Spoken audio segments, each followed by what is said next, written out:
What's up, gatekeepers? Welcome back to the podcast where we pull the curtains back on Black royalty. We're recapping the week of July 6th on Beyond the Gates, and the drama is unmatched. Kat and Tomas are dealing with major relationship shocks. Joey is playing dirty games, and Madison's deposition just went from bad to worse. The gates are wide open. Let's break down this week's chaos. All right, so we were delayed an entire week because of the holiday, but we are back. So before we get into the actual questions of the podcast, these are just my random ramblings. Here we go. Tomas is nauseating. He is absolutely nauseating. Eva put Tomas in his place, loved it. Joey is so over Deanna. Vanessa is truly a dumb blonde. Leslie's halo is hanging on. Is Naomi really gonna have a double mastectomy? Who the hell just eats plain cornbread? Tyrell is cootie cat whipped. Okay. Haley is adamant about Operation Kill Bill. June's finally back. I was wondering if they had written her off completely. Jacob is back to annoying me. And why the hell is Ashley still being written into the script? And the last thing is just please bring Doug back. These are my random ramblings. You got a lot today, golly. It's just my random ramblings. We don't have to get into them one by one at all, because I do have actual questions, but you know, what stood out, like, who just eats plain cornbread? When Jacob bought Eva that cornbread, now don't get me wrong, if I got the munchies or something, that makes sense to me. You just rambling through the refrigerator and just, let me grab a piece of corn. Okay, that makes sense. But you went to Orphy Jeans and you just bought cornbread? Right? I guess I'm just country, because I'll eat some cornbread. And I am too. No milk, no sugar, just I'll eat it. Especially if it's sweet cornbread. Ooh. Well, if it's available, that just makes sense. But you went all the way to Orphy Jeans and you just bought her plain cornbread. So when she said later, okay, yeah, I'll eat it with the potato soup or whatever. But for now, okay, cool. But I don't know. Just me and my random rambling. Tomas is starting to get under my skin. He's about to be right up there with Ashley. He's fine, so that's saving him for me. He's starting to get on my nerves. He is a straight up goofy. And then the little boy Tyrell, him and his whole little tattoo. I'm like, did you see the tape? I was like, y'all got to do better than this. Yes, I did on the girl. On both of them. Oh, I noticed it was real noticeable on Jessica, so I didn't realize he had the tape on his too. I'm like, I don't know, is this some new thing you're supposed to leave the tape on for a while? I don't know. I haven't had a tattoo in probably 25 years. Wow. Oh, that was supposed to be the little plastic. Yeah. Was that what it was? That's what I thought. That was tape. That was just tape. It was fake. It was a fake tattoo. And I was just like, they wrong for this. With June, did you think they had written her off the show, or you didn't really notice? No. She's been around. I feel like she's been gone for a little minute. But anyway, let's get into some of these questions unless you have any thoughts about my random ramblings. Not yet. We'll get into it. All right. So after a week of encore episodes, we return to see Kat's homecoming party pivot into an unexpected marriage proposal. What went into the creative decision to have Tomas drop to one knee right in front of the entire Dupree family? And might I add, interrupting Vernon Dupree in the process. It sure did. Like, that was the most embarrassing part. Like, you go into somebody else's house and you stop them from talking. Come on now, you don't do that. That's just disrespectful. That's like you're the most important person in the room. No, you're not. You're the least important person in the room. It was, to me, I agree. It was embarrassing. It was awkward. It was like, and of course, because we're peering into the windows, we have knowledge of all the things that are happening. But in the realm of the show, like nobody was okay with this for real. Like this is like, come on, what? And your mojito mind would make you think that Not this is, mojito mind. you know, that's what Leslie called him on one episode. She called him a mojito. What will make you think that this is appropriate? No, especially like everyone that he talked to was kind of like nobody was like, oh my goodness, like this is exciting. This is, you know what I'm saying? Like once you start to get those vibes, it's like, okay, let me back off. Maybe that's something that and then he didn't even talk to the girl about getting married. Like there was never a discussion. Like how do you do that? She just got off the surgery table, and you think that, and you know how she is. I feel so many ways about their relationship. We kind of talked about it with the screenshot. Like there's no real chemistry there for me anyway. Everything is super forced. Like, just not really feeling it. I was not feeling him cutting off Vernon Dupree. I tell you that. And in that moment when he cut off Vernon, I cut his ass off. In that moment, they got to get him off the show. They got to get him off the show.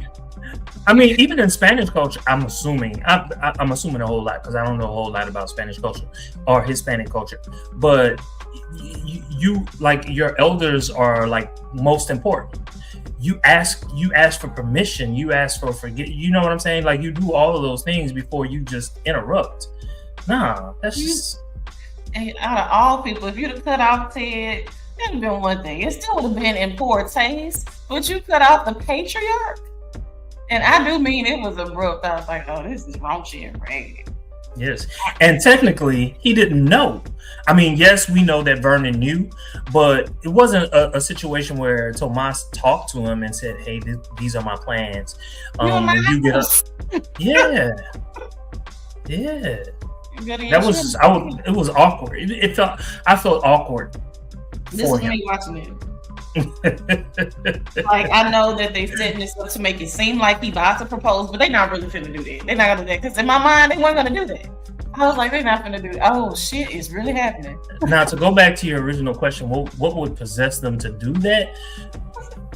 It would have been entertaining a little bit if it got to a point where their whole relationship was on the verge of being called off. You know what I'm saying? If because of this grand proclamation, if you will, but it just kind of ended at that, and so it was just kind of like, why? You wasted our time. It's a whole manifesto. Post it down. Anyway, so we know that Kat seemed to be visibly overwhelmed and hesitant when she realized Tomas didn't want to massive parade the people at the hospital, yet he coordinated this massive ambush. How will his pushy behavior affect Kat's final answer and their foundation cracking? I don't think it will affect them at all. What I see happening is she will propose to him. That's what I see happening. You know, I feel like Kat has been kind of pulling the strings in the relationship the entire time. So that tracks. That's just about on brand for them. And the reason I say that is because as a man, like, is it the right time? Like, especially like if your hand has been slapped like that, yes, pride, ego, all of that. Like, you don't know. Like when, I don't know. Tell me when. So I'm not going to propose. She's probably going to have to do the one to, or somebody is going to tell him, hey, she's waiting on you to propose. Do you think they're, like, realistically, do you see them being a good fit? Just how everything's been written and with everything going on. They are so boring. They're so boring. I kind of thought, there was a moment when it seemed like the two of them were going to double team and they were going to find out what was happening with old girl who was close with Haley. Yes. I was like, okay, that might work for the two of them, because of her, he's a lawyer, she's, into true crime and all of that. That makes sense, but they didn't develop it. So I'm kind of like, ugh. Maybe they need to do more of that to put some type of chemistry, because I don't see the chemistry at all between the actors. I have to agree with Martin though. I'm not really feeling him for real, since, you smashed Eva and all. As a brother, I just can't forget that, but, ultimately it's Cat's choice. So I'm kind of with Martin, like, shit you just forget. But anyway. So we've had all of this build up about Naomi and the BRCA gene, etc. So she drops this massive bombshell this week after her love fest with Jacob, with Anita undergoing a lumpectomy. How will Naomi navigating the devastating realization that she's inherited the BRCA gene impact the family dynamics? So how's the family going to respond to it since she's been lying this entire time? I think it's going to put her center stage of the storyline, but the question is, what are they going to do with it?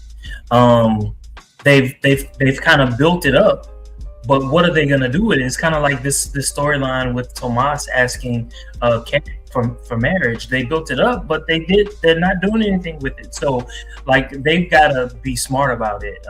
So I want to see. I don't know. I don't know. I don't know. A double mastectomy is that's serious. You know what I'm saying? That's very serious. An elective one. Yeah. And then the psychology of it for her and the psychology of it for him, because part of his attraction is her breasts. So what's gonna happen? Are they gonna rebuild it? Are they, I don't know. I'm interested to see what medical turn they're gonna take with that. I'm not sure. I like Naomi, but I don't know. Sometimes her character falls a little flat for me too. I don't know. I don't know what I'm expecting. It's kind of like, what is her place, especially if Bill is the big bad, if she's not there to be the answer to the big bad, and she's never been the answer to the big bad. So, what's your storyline? What is your point, other than to, in my opinion, she nags a lot. So, I don't.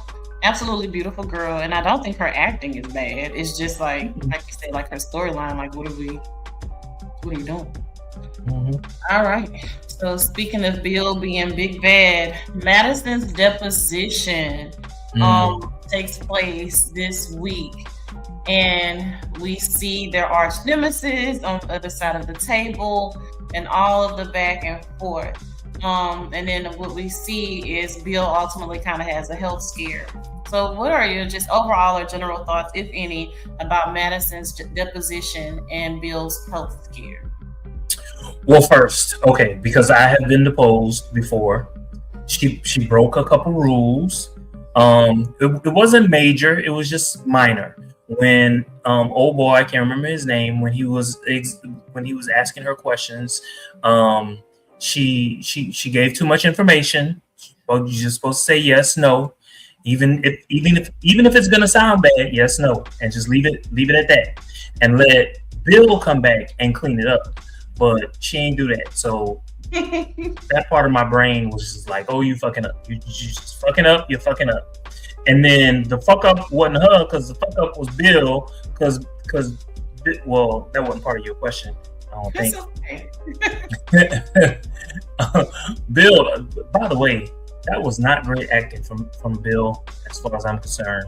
Whatever kind of health scare he had, it was like, what are you doing? What's are you burping? Is this a continual burp that you are you burping?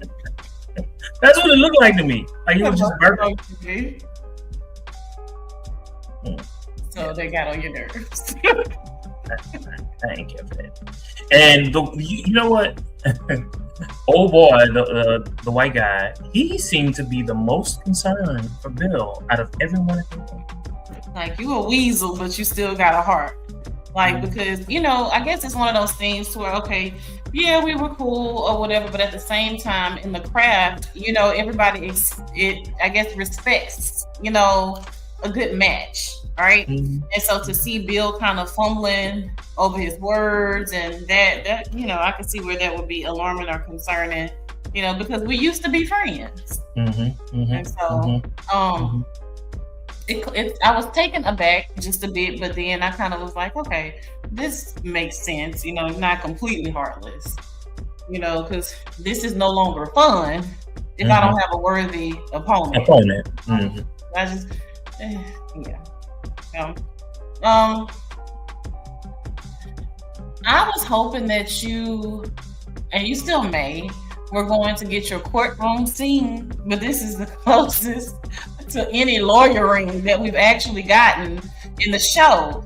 So I'm wondering, like, are we going to ever see this out of the courtroom? Much like you, like, okay, look, and we've brought it up several times. I know that's like a big move for you. So to have this deposition take place, I'm like, okay, are we building to the courtroom? So here's the thing. If something happens to Madison, if she loses the case, if Bill and Naomi lose the case, it don't change shit. It changes nothing.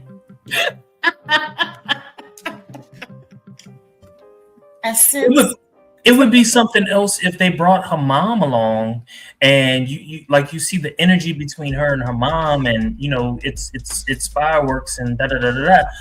None of that is happening. I'm mad, and that's why, like I've been saying, they don't have a bench.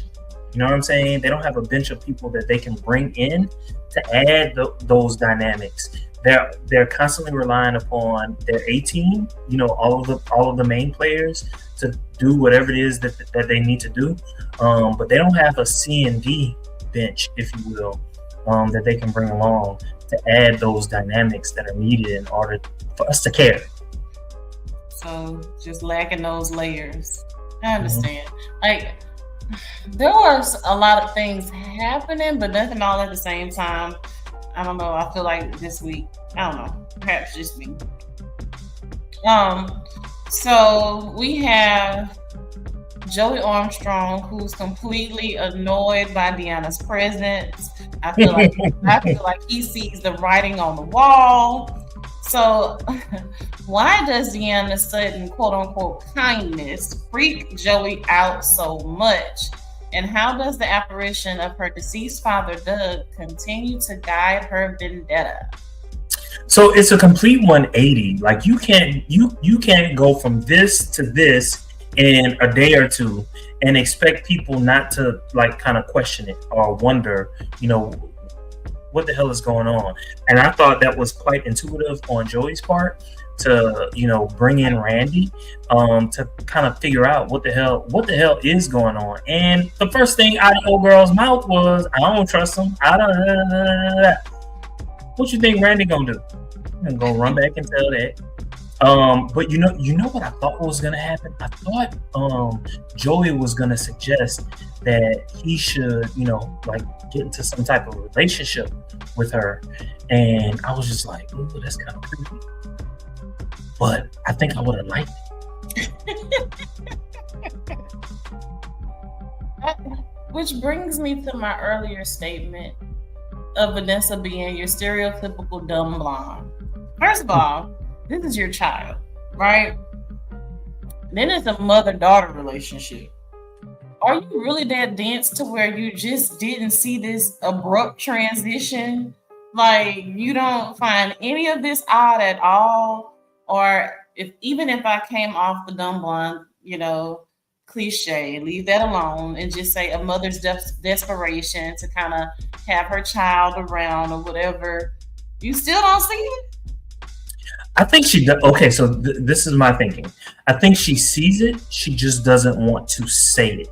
I think she wants to believe it more than she sees it. Does that make sense? It's like in her right mind, if she wasn't dealing with everything that she was dealing with, she'd be like, nah, you a fucking lie.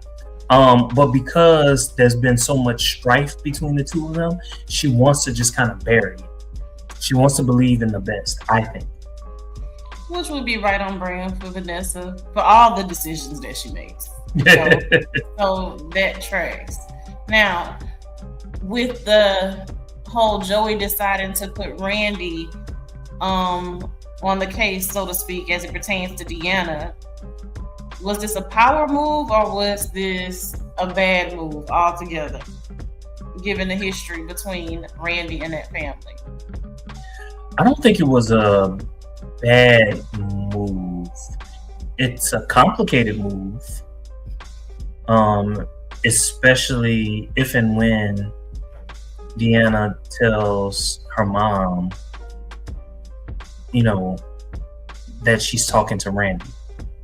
And at that particular point, I see Vanessa being like, Joey, you lied to me. You told me one thing, but you didn't tell me the whole story. And so that's why I say it's a complicated move. It wasn't a bad move on his part. It was just very complicated. It's sticky. I agree. It's a very sticky situation. And to me, like, if there was any doubt in my mind before about how deeply Joey is in with Vanessa, all the stops you are pulling out now is very, very clear, because now this is her child. So now, you going kind of far, which has me concerned about Joey. Mm-hmm. And how deeply he is in with Vanessa. And is Vanessa going to ultimately be his undoing? Nah, I don't think so. Because at the end of the day, she's 10 toes down for him. So it's not a situation where she can just back out. Like, no, she's in. And that's it. And he's not going to let her back out. We forever. And I'm talking about the business. I'm not necessarily talking about the relationship. I'm talking about the business. Oh, yeah. Well, money, sex, all the things. The finer things in life. Especially if I had it. Huh? Especially if I had it. All right. So Trashley and Grayson, since they just want to keep this thing going with this character, we see that Grayson is still on hard times and conveniently stumbles into a job in the bar. What were your thoughts about that scene, if any at all? Because if I'm being honest, I was watching it like, I see where this is about to go. This is so predictable, but I'm like, okay, he needs some money. He broke, whatever. Now he's a bartender. In real life, this is what you do. You just walk in and start serving people drinks. All right, then this is where we're going. I don't know.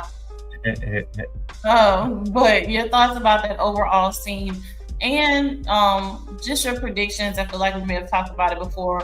Are they going to continue to try to make this Ashley and Grayson dynamic work? I think they are going to try to make something work. It's just right now, it's just not. I don't give a fuck.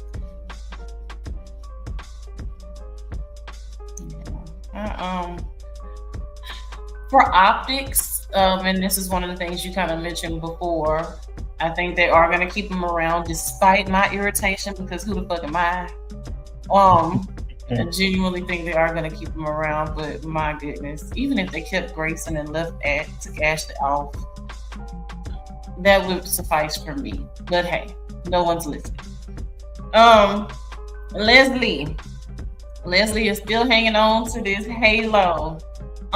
Any thoughts about Leslie's shifts across, across this current week's episode, and how she's been interacting with several different characters in Fairmont Press, for instance, Darlene,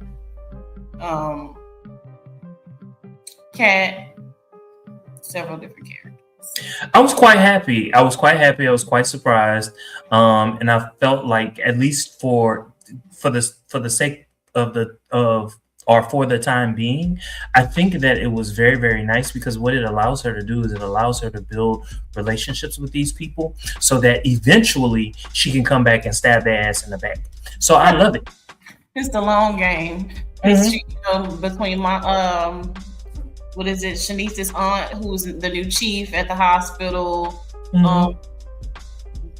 Isaiah's mom, all these different pieces. I like nice Leslie, but I can still see. I can see Leslie, Dana, John, Jacob, Jingleheimer, Schmidt. Still there.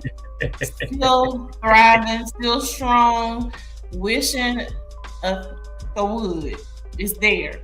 And I like the fact that while it is a drastic change, she still has that Leslie-ism in her. Yeah. Still letting you know, okay, kitty cat, or whatever. She's still gonna say some Leslie stuff, but it's more soft. It's, more palatable, if you will, to where it's like, okay, rather than me completely bolt out of your direction or punch you in the face, which I don't think nobody's bold enough to do that, I'm going to entertain this for a minute because I'm going to just hear you out because you seem like, okay, you're really trying. Mm-hmm. So I'm interested to see how long they're going to keep nice Leslie in rotation. But I am much like you, like, okay, I appreciate it. It's, it's a little bit refreshing as opposed to the big bad wolf. What has been getting on my nerves, and I know I got some nerve, like her used to be friend Mona. And so Mona, she's kind of the friend that, so okay, what I'm talking about. What's getting on my nerves with her is she represents that holier than thou, hyper religious, type person. Now, don't get me wrong, this does not mean you have to be friends with Leslie. Leslie pulls some crap. I get it. If that's not your type of people, that's not your type of people. You still took her money when she made the donation with your religious ass. You did that. And so whenever Leslie comes around, it's still this constant, looking your nose down on her. But I feel like you low key was hard up flirting with quote unquote, yes, I was gonna say quote unquote Sam and Randy. Like you got the hots for him. I feel like you're really judgmental. And I don't, if I'm being honest, I don't like the way she handles this. I don't really like it. I don't. And it's like, I guess to some degree I can understand. Like I said, Leslie has done a lot.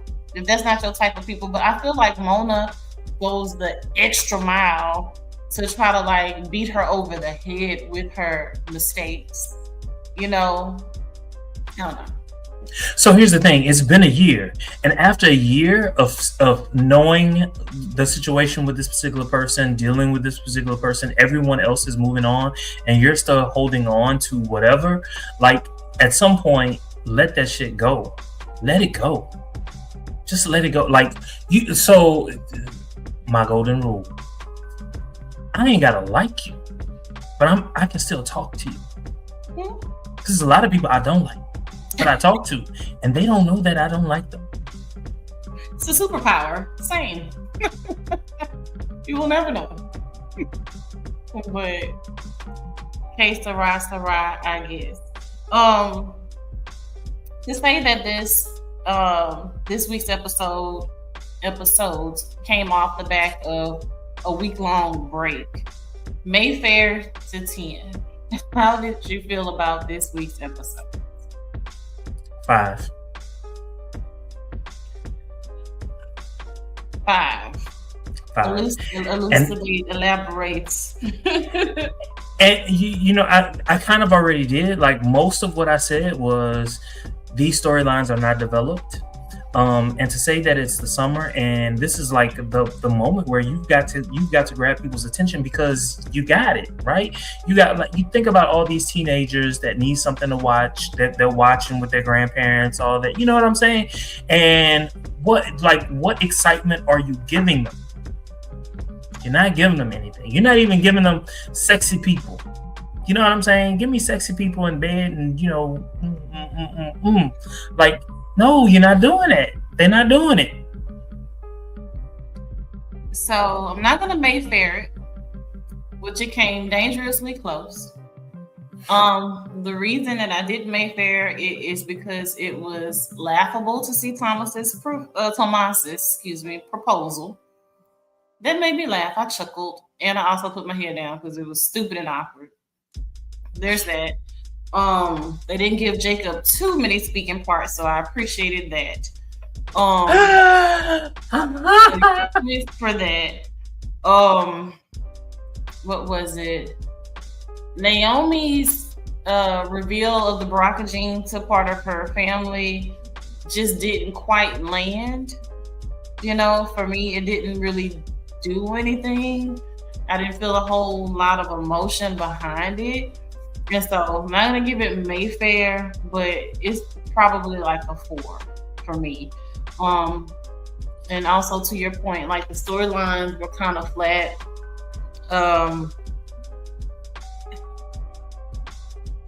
Like with Haley, she does entertain me thoroughly. So I got to see her a bit, but not as much of the scheming as I would have liked to see from Haley this week.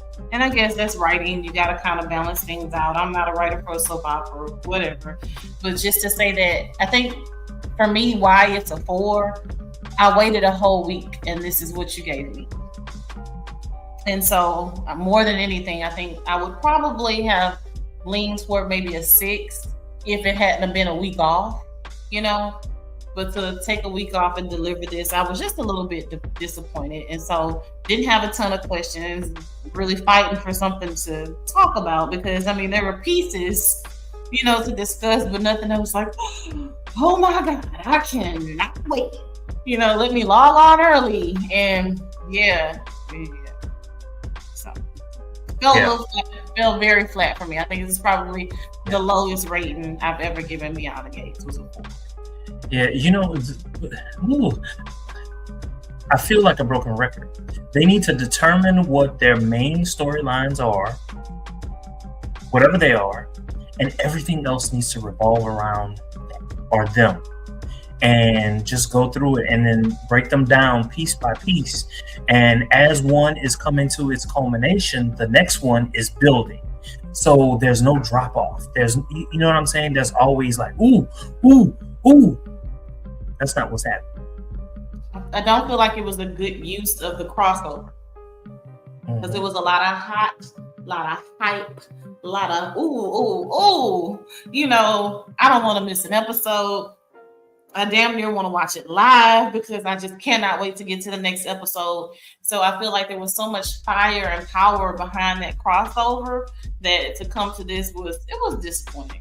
Not to the point where I'm going to stop watching. It's not that. It was just like, as a viewer, like, okay, I could have just gotten on Paramount Plus and watched some of the other, like, I'm going to say, new age blaxploitation type films or, you know, just trash TV or just had a V8 and I would have as satiated as I was watching this week's episodes. And I know that sounds bad because I am one of the biggest champions of this show. I brag to everyone, like, hey, you need to tune into this.